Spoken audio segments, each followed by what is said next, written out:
Guys, almusal po tayo guys. Ako po yung nag-aalmusal ng sopas. Yan. Good morning po sa ating lahat. Almusal po tayo. Ako po ay may sopas dito. Tapos po ay may kape, may tinapay. Yan po ay mga sponsor. Kain po tayo guys ng tinapay. Oh.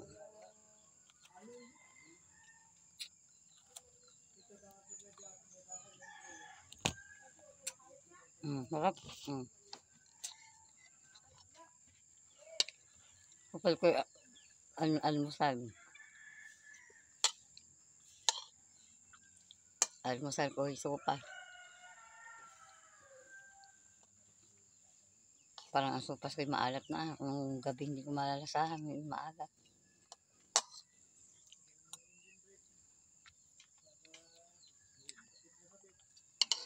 Parang umalat na.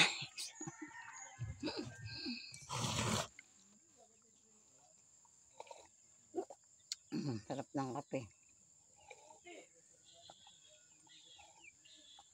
So, tinapay na ito. Kaya nakakainin mo agad. Kasi pag usay na hangin na, lambot na.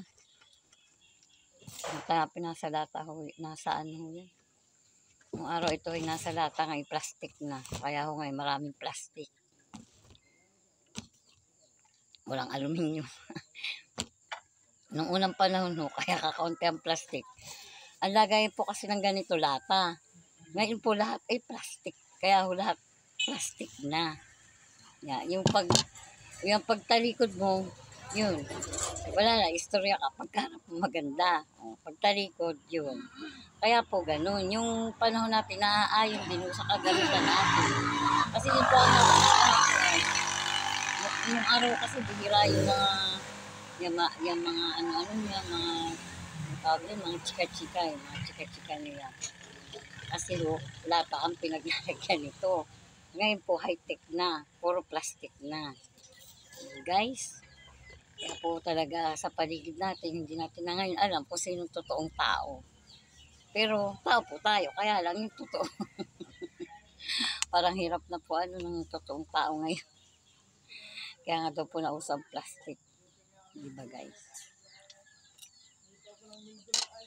Bayan niyo po sila, ang mahalaga po nakain tayo, buhay tayo, malakas, walang sakit. Ayos lang po yun. Guys, muli. Good morning. Kape na po kayo. Ingat po lagi kayo guys. I love you all and God bless. Thank you for watching.